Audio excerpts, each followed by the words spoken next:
Greetings. Here I am, Chef Martin with Maggie at Ariana's Restaurant, and we have Thanksgiving coming up. Great holiday steeped in tradition. First thing I want to say is just please everybody this year, let's think small. Small, intimate, close family only. We just want to all stay safe. So the biggest thing about Thanksgiving and the turkey, we're talking turkey here for a minute, is to brine or not to brine. I brine. I find it took me a few years. I convinced my in-laws to do it as well. But brining makes a big difference. I love brining. I brine pork, chops, pork loins, turkey, ducks, many different proteins. Do great with the brine. They give it flavor, but most importantly, they help it stay moist. Because the biggest challenge is you've got a breast of turkey right here, and you have the thigh.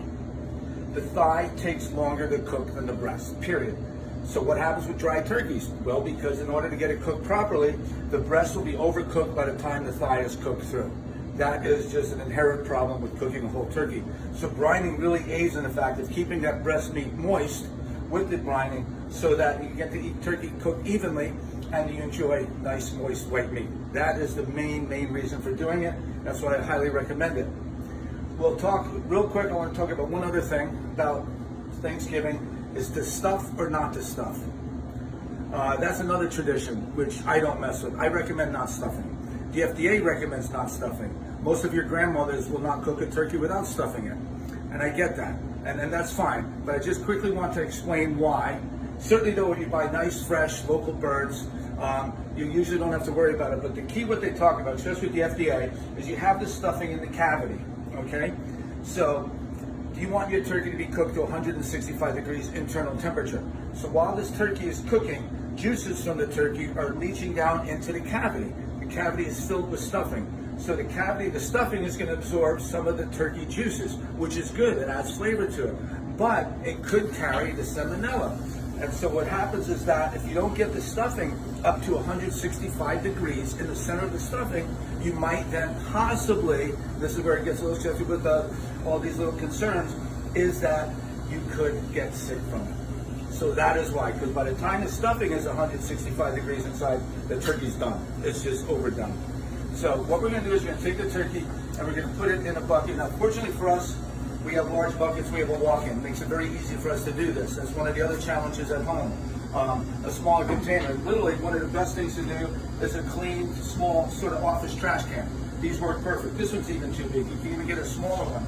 These usually can make a little bit more room in your fridge. A lot of people now have a second fridge. That's perfect. Take out a shelf or two, put it in there.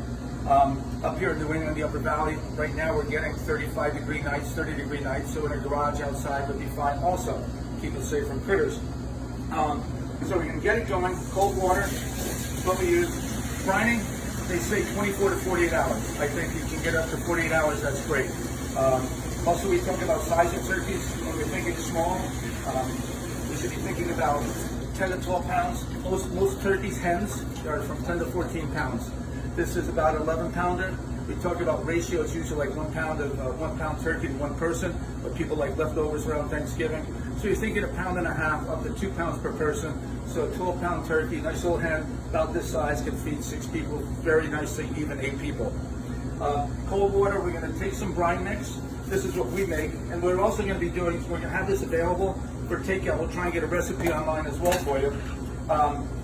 This is salt and sugar. Salt and sugar, we like to have almost an equal balance to them because they really balance each other out, but that way you get some of the sweetness, some of the saltiness. The sugar in there will also help get the skin crisper, gets it that wonderful, nice little crisp caramelization sort of look to it. We want to be fairly generous.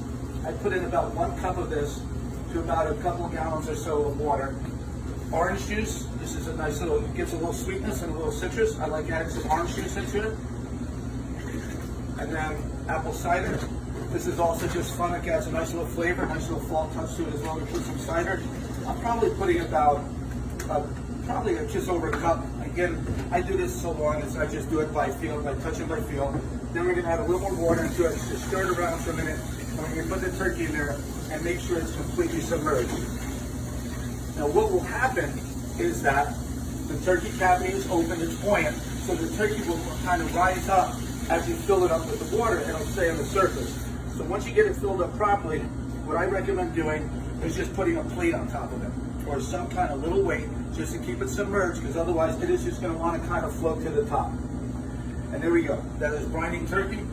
It's fun to do. It does make a difference. Just make a little space at home and go forth. And a happy Thanksgiving, everyone. Be well.